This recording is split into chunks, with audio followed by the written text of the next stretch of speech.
Hello guys, welcome back to my channel. So today we will start with the same topic, same chapter 1, class 7th science. The next topic is there is an activity 1.2. So we will start with this. What we have to do in this activity, take a piece of bread and moisten it with the water. हम क्या करेंगे, एक bread का जो piece है वो लेंगे, उसे मॉइस्चन करेंगे, मीन्स गीला करेंगे थोड़ा वाटर के साथ. Leave it in a moist warm place. अब इसे हम वार्म प्लेस पे रख देंगे, थोड़ी जो मॉइस्ट वार्म प्लेस हो वहाँ पे फॉर 2-3 डेज़, 2-3 दिनों के लिए वहाँ पे रख देंगे. या और until fluffy patches appear on them, और 2-3 दिनों के लिए रख देंगे, या फिर जब तक उसके ऊपर पैचेस ना आ जाएं, फ्लफ़ी से पैचेस ना आ जाएं. फ्लफ़ी होता है फुला फुला सा, कुछ फुला फुला सा नज़र ना आने लग जाए वहाँ पे तब तक. So what is the colour of these patches. हम इस जो ये पैचेस आ गए हैं इनका कलर ऑब्ज़र्व करेंगे, कौन सा कलर है इसको ऑब्ज़र्व करेंगे अंडर अ माइक्रोस्कोप और अ मैग्नीफाइंग ग्लास. ऐसे नहीं पता चलेगा. जो पैचेस आए हैं हम क्या करेंगे, उन्हें माइक्रोस्कोप के नीचे या फिर मैग्नीफाइंग ग्लास के साथ देखेंगे. So write down your observation in the notebook. जो भी आप ऑब्ज़र्व करेंगे वो हम नोटबुक के अंदर लिखेंगे. You will see cotton like threads. आप एक्चुअल में आपको क्या नज़र आएगा वहाँ पे, कॉटन लाइक, जैसे कॉटन होती है ना फुली सी, लाइक वैसे थ्रेड से पैचेस वैसे आपको पीस ऑफ ब्रेड पे नज़र आएंगे. ठीक है. तो नेक्स्ट है, ये देखो डायग्राम में दिखाया हुआ है, देखो उल्ली लगना, जिन्हों से सिंपली अपनी लैंग्वेज बोलते हैं ब्रेड को उल्ली लगी है, ब्रेड ख़राब हो गई है. तो ये वो चीज़ है, ब्रेड के ऊपर पैचेस आ गए हैं फंजाई के, जिसे हम इंग्लिश में या साइंस की लैंग्वेज में फंजाई बोलते हैं, फंगी भी बोलते हैं, फंगी बोल सकते हो आप. सो ये इसे हम उल्ली बोलते हैं. ये ब्रेड को ऐसे लग गई है, देखो ये मैग्नीफाइंग ग्लास के साथ उन्होंने दिखाई है पिक्चर. दूसरी जो पिक्चर है वो मैग्नीफाई करके दिखाई है, उसमें उल्ली जो है साफ साफ जो फंगी है वो नज़र आ रही है. Fungi growing on bread. ठीक है. So these organisms are called fungi. So they have a different mode of nutrition. They observe the nutrients from the bread. So ये फंगी जो ग्रो किया है इसने अपने न्यूट्रिएंट्स कहाँ से लिए हैं. It observes the nutrients from the bread से खाना लेके ब्रेड के ऊपर ग्रो कर गई है. So this mode of nutrition in which organisms take nutrients from dead and decaying matter. So ऐसे टाइप की जो न्यूट्रिशन होती है जिसके अंदर क्या है, जो ऑर्गेनिजम्स हैं वो अपना जो फूड है, जो न्यूट्रिएंट्स हैं वो डेड, मतलब जो मरा हुआ है, डिकेइंग मीन्स ख़राब हो रहा है, डेड और डिकेइंग मैटर से अपना खाना ड्राइव करते हैं, अपना फूड लेते हैं, उसको बोलते हैं सेप्रोट्रॉफिक न्यूट्रिशन. ऐसे टाइप के न्यूट्रिशन को क्या बोलते हैं, saprotrophic nutrition. Such organisms with saprotrophic mode of nutrition are called saprotrophs. जिनके अंदर जौन से और ऑर्गेनिजम्स के अंदर ये टाइप का जो न्यूट्रिशन है होता है उसे हम बोलते हैं सेप्रोट्रॉप्स. वो ऑर्गेनिजम्स को हम क्या बोलते हैं, सेप्रोट्रॉप्स. सो ये इसका कॉन्सेप्ट आगे है. Fungi also grow on pickles. जो फंगी है ये कहाँ पे और कहाँ उग सकती है, ये पिकल्स पे, अचार वगैरह को भी उल्ली लग जाती है. लेदर होगी, चमड़े के जो जूते वगैरह हैं, चमड़े के पर्स वगैरह हो गए लेदर के, मोस्टली रेनी सीजन के अंदर हो जाता है. Other articles they are left in hot and humid. जैसे जो मौसम होता है बारिश का, रेनी सीजन का, ह्यूमिड वेदर के अंदर अगर आप लॉन्ग टाइम इन चीज़ों को रखोगे तो वहाँ पे जो फंगी है वो ग्रो कर जाएगी. So during the rainy season they spoil many things. Rainy season में ये काफ़ी चीज़ों को ख़राब करती है fungi. So ask your parents about the menace of fungi in your house. ठीक है, आप अपने पेरेंट्स से डिस्कस कर सकते हो इसके बारे में. द फंगल जो स्पोर्स है ये generally present in the air. Fungus के जो स्पोर्स हैं ये एयर में होते हैं. व्हेन दे लैंड, जब ये लैंड कर जाते हैं किसी चीज़ के ऊपर, देखो यहाँ आगे continue, wet and warm things they germinate. Wet and warm things के ऊपर जब ये लैंड करते हैं गीली चीज़ों पे या फिर थोड़ी गर्मी जहाँ हो, देन दे स्टार्ट जर्मिनेट. ये वहाँ पे उगने शुरू हो जाते हैं एंड ग्रो, बड़े होते हैं. Now can you figure out how we can protect our things from getting spoiled. क्या बता सकते हो कैसे बचा सकते हैं हम चीज़ों को. ये नेक्स्ट में हम देखेंगे, पहले ये देख लें. Paheli is keen to know whether her beautiful shoes which she wore on special occasions were spoiled by fungi during rainy season. She wants to know how fungi appear suddenly during the rainy season. ये जानना चाहती है कि इसके जो जूते हैं special occasion पे ये वेयर करती है तो जूते ख़राब हो जाते हैं, क्यों होते हैं ये पूछना चाहती है। मतलब फंगी अपीयर हो जाती है रेनी सीज़न के दौरान, तो उसके ऊपर ऐसे उसके जो फंगस है ये ख़राब कर देती है। Bujo says once his grandfather told him that his wheat fields are spoiled by a fungus. जो वीट के फील्ड्स हैं वो भी ख़राब हो गए, इसने ख़राब कर दिए फंगस ने। He wants to know if fungi cause diseases also, क्या बीमारियाँ भी कॉज करती है। येस।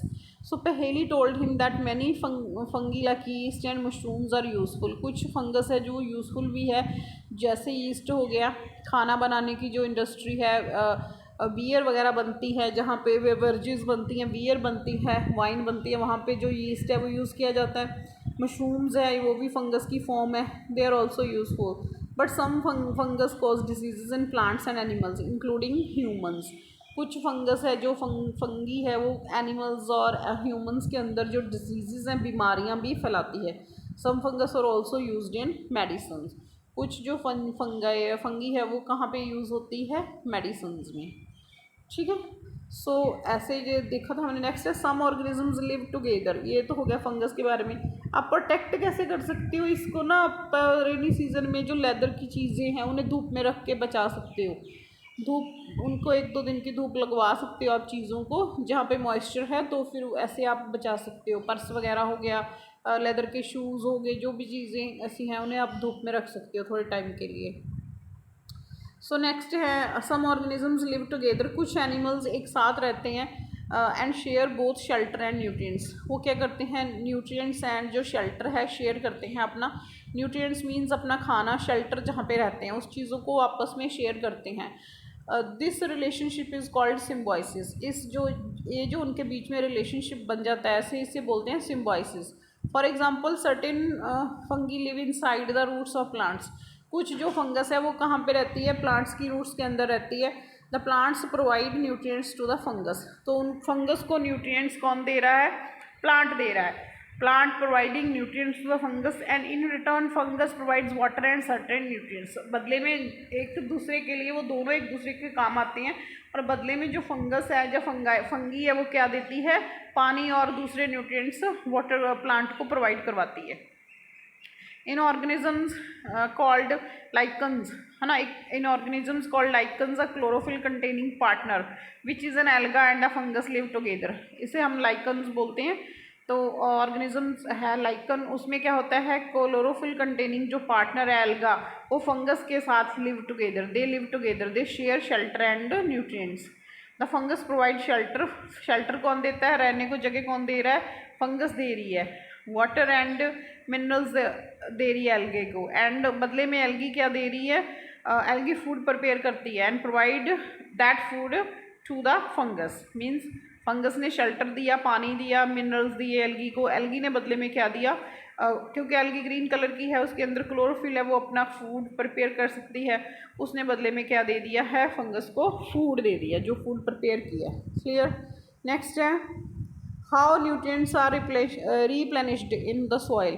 न्यूट्रिएंट्स सॉइल के अंदर है वो ख़त्म भी होते हैं, जैसे जैसे हम खेतों में या सॉइल में पेड़ वगैरह सब्जियां फसलें उगाते हैं, तो जो न्यूट्रिएंट्स हैं वो ख़त्म होते जाते हैं डे बाय डे, उनको यूज़ करते जाते हैं प्लांट्स। तो उनको रीफिल कैसे करना है सॉइल के अंदर, उनको मिट्टी के अंदर दोबारा से कैसे भरना है, सो हाउ कैसे फिल करते हैं, वो चीज़ हम इसके अंदर स्टडी करेंगे। Have you seen farmers spreading manure और फर्टिलाइजर्स इन द फील्ड। क्या आपने कभी फार्मर्स को खेतों में मैन्योर खाद वगैरह डालते हुए देखा है, खाद रे वगैरह पाते तुम देखा होना। सो और gardeners using them in lawns और इन पॉट्स। जो गार्डनर्स हैं वो जो खाद वगैरह डालते हैं ना लॉन में, या फिर जो गमलों में पौधे लगाते हैं उनको भी खाद डालते हैं। Do you know why this is done. ऐसा क्यों किया जाता है। To replenish the nutrients in the soil. Soil के अंदर जो जितने भी मिनरल्स हैं इनको फिल करने के लिए, रीफिल करने के लिए ये किया जाता है। You learn that plants observe minerals and nutrients from the soil. हमने ये सीखा, आपने सीखा है कि जो प्लांट्स हैं क्या करते हैं, मिनरल्स एंड न्यूट्रिएंट्स सॉइल में से लेते हैं। So their amounts in the soil keep on declining. अब प्लांट्स मैंने ऑलरेडी आपको एक्सप्लेन किया है कि क्रॉप्स और प्लांट्स लेते जाते हैं वहाँ से मिनरल्स एंड न्यूट्रिएंट्स, तो उनकी जो अमाउंट है वो कम होती जाती है, डिक्लाइनिंग हो जाती है so fertilizers and manures contain nutrients. जो फर्टिलाइज़र्स हैं, मैन्योर्स हैं, उनके अंदर क्या क्या होता है जो चाहिए प्लांट्स को? नाइट्रोजन, पोटाशियम, फॉस्फोरस, ये सारे मिनरल्स होते हैं। So these nutrients need to be added from time to time to enrich the soil. तो हमारी ड्यूटी क्या है कि टाइम टू टाइम हमें इन सबको मिट्टी में मिलाना पड़ता है टू एनरिच द सॉइल। मिट्टी को और ताकतवर और अच्छी बनाने के लिए हमें टाइम टू टाइम सॉइल में खाद डालनी पड़ती है। So we can grow plants and keep them healthy, ताकि जो हम प्लांट्स है अच्छे से और क्रॉप्स अच्छे से ग्रो कर पाएँ सॉइल के अंदर एंड कीप देम हेल्दी, है ना, उनको प्लांट्स को अच्छा रख सके। If we can fulfil the nutrient requirement of plants, ऐसा तभी पॉसिबल है अगर हमारी जो सॉइल है उसके अंदर न्यूट्रिएंट्स होंगे, हम न्यूट्रिएंट्स को फुलफिल करेंगे उसके अंदर, तभी प्लांट्स अच्छे ग्रो कर पाएंगे, अच्छी फसल तभी होएगी। ठीक है। Usually crop plants observe a lot of nitrogen and the soil becomes deficient in nitrogen. Mainly क्या होता है, जो क्रॉप प्लांट्स हैं ना, फसलें हैं, वो ज़्यादा कौन सा मिनरल यूज़ करती हैं, न्यूट्रिएंट कौन सा ज़्यादा लेती हैं? Nitrogen. So soil becomes deficient in nitrogen, तो सॉइल के अंदर नाइट्रोजन की कमी हो जाती है। सो यू लर्न दैट दो nitrogen gas is available in the plenty in the air. हमने ये स्टडी किया हुआ कि नाइट्रोजन गैस काफ़ी ज़्यादा कहाँ पे पड़ी है? एयर में, हवा के अंदर पड़ी है बहुत ज़्यादा। ठीक है। Plenty in the air, plants can not use it in the manner they can use carbon dioxide. हाँ, प्लांट्स कार्बन डाइऑक्साइड तो सीधा ऐसे ही ले लेते हैं, स्टोमेटा के थ्रू हमने पढ़ा था ना, कार्बन डाइऑक्साइड तो ऐसे ही एंटर कर जाती है प्लांट के अंदर, बट नाइट्रोजन ऐसे नहीं एंटर करती पत्तों के थ्रू। नाइट्रोजन कैसे जाती है अंदर? फ्रॉम जड़ों से। जो नाइट्रोजन है, they need nitrogen in a soluble form, वो नाइट्रोजन को ऐसे ही नहीं ले सकते प्लांट्स, वो नाइट्रोजन को ओनली सॉल्युबल फॉर्म में ले सकते हैं। सॉल्युबल फॉर्म में कौन चेंज करेगा? एक बैक्टीरिया होता है राइजोबियम, बैक्टीरिया का नाम क्या है? राइजोबियम, जो प्लांट्स की जो जड़ें हैं उनके अंदर होता है। The bacterium called rhizobium can take atmospheric nitrogen and convert it into soluble form. जो बैक्टीरिया है ना राइजोबियम, ये क्या करता है, जो एटमॉस्फेयर में नाइट्रोजन है, वातावरण के अंदर जो नाइट्रोजन हवा में है, उसे लेके कन्वर्ट कर देता है इनटू यूजेबल और soluble form. But rhizobium can not make its own food. So rhizobium अपना फूड नहीं प्रिपेयर कर पाता। So it often lives in the roots of gram, तो बदले में ये क्या लेता है? फूड वगैरह प्लांट से ले लेता है, वहाँ पे रहता है प्लांट्स की जड़ों के अंदर। कुछ जो फलीदार बुट्टे होते हैं ना सारे बेटा, ये उनकी जड़ों के अंदर होता है, जैसे पी हो गया, चने वगैरह, जितनी भी दालें हैं, जितनी भी पल्सेस हैं, मूंग हो गई, बीन्स हो गई, अदर लेग्यूम्स। लेग्यूम प्लांट होते हैं जिनको फलियां लगती हैं, फलीदार बुट्टे जिनको फलियां लगती हैं, फलीदार बुट्टे बोलते हैं जिनको, legumes. And provide them with nitrogen, तो उनको ऐसे नाइट्रोजन प्रोवाइड प्लांट्स को ये करवाता है जो राइजोबियम है। In return the plants provide food, बदले में प्लांट इसे क्या दे रहा है? फूड दे रहा है। एंड शेल्टर दे रहा है टू बैक्टीरिया, इस बैक्टीरिया को रहने के लिए जगह और खाना दे रहा है। ये बैक्टीरिया जो है, ये प्लांट के लिए क्या काम करता है? ये नाइट्रोजन को सॉल्युबल और यूजेबल फॉर्म में चेंज कर देता है। ये लास्ट लेक्चर में भी मैंने आपको बताया था, सॉल्युबल फॉर्म कौन सी है? नाइट्राइट्स एंड नाइट्रेट्स में चेंज कर देता है नाइट्रोजन को इन दोनों फॉर्म्स में चेंज करके ये प्लांट को दे देता है। दिस एसोसिएशन दे दस हैव अ सिम्बायोटिक रिलेशनशिप। ये भी एक सिम्बायोटिक रिलेशनशिप की एग्जांपल है, जो दो ऑर्गेनिजम्स हैं वो एक साथ रह के एक दूसरे की हेल्प कर रहे हैं। This association is of great significance for the farmers, ये जो आपस में उनका जुड़ाव होता है, एसोसिएशन होती है, ये ग्रेट बहुत ज़्यादा फ़ायदेमंद होती है फार्मर्स के लिए, किसानों के लिए। They can reduce the use of nitrogenous fertiliser, अगर ऐसे ही नाइट्रोजन वगैरह खेतों में ऐड हो जाए तो जो केमिकल फैक्ट्रीज़ में बनी हुई नाइट्रोजन है, जो बोरी वाली खाद है, थैले वाली खाद है, वो फार्मर्स को कम डालनी पड़ेगी, वो अपना उसको रिड्यूस कर सकते हैं, उस चीज़ का यूज़ कम कर सकते हैं। दूसरी जो फर्टिलाइज़र्स हैं जो फैक्ट्रीज़ में प्रिपेयर करके दी जाती हैं बोरियों में फिल करके, सो ऐसे फर्टिलाइज़र्स जो हैं ये लेग्यूमिनस प्लांट्स उगा के, पहले तो ऐसे ही करते थे, जो फलीदार पौधे होते हैं इनको खेत में उगा के थोड़ी देर तक जब इनकी ग्रोथ हो जाती थी तो इनको इन्हों खेत ਦੇ ਵਿੱਚ ਪਾ ਦਿੰਦੇ ਸੀਗੇ, ਉਹਦੇ ਨਾਲ ਜਿਹੜੇ ਸੀਗੇ ਨਾ ਨਿਊਟ੍ਰੀਐਂਟਸ ਰੀਪਲੇਨਿਸ਼ ਹੋ ਜਾਂਦੇ ਸੀ ਸੋਇਲ 'ਚ। ਇਸ ਤਰ੍ਹਾਂ ਪਹਿਲੇ ਕਰਦੇ ਸੀ, ਹੁਣ ਤੇ ਖੈਰ ਨਹੀਂ ਇਸ ਤਰ੍ਹਾਂ ਕਰਦੇ। नेक्स्ट है ये तो रह गया था पहले। Plants are grown most of the pulses obtained from leguminous plants. वही पहले मैंने बताया लेगुमिनस प्लांट्स कौन से होते हैं, दालें वगैरह जो फलीदार पौधे हैं। In this chapter you learn that most of the plants are autotrophs. इस चैप्टर में हमने क्या क्या स्टडी किया, ज़्यादातर जो प्लांट्स हैं वो ऑटोट्रॉप्स हैं। Only a few plants are parasitic और सेप्रोट्रॉफिक। कुछ plant parasitic mode of nutrition है और saprotrophic, they derive nutrition from other organisms.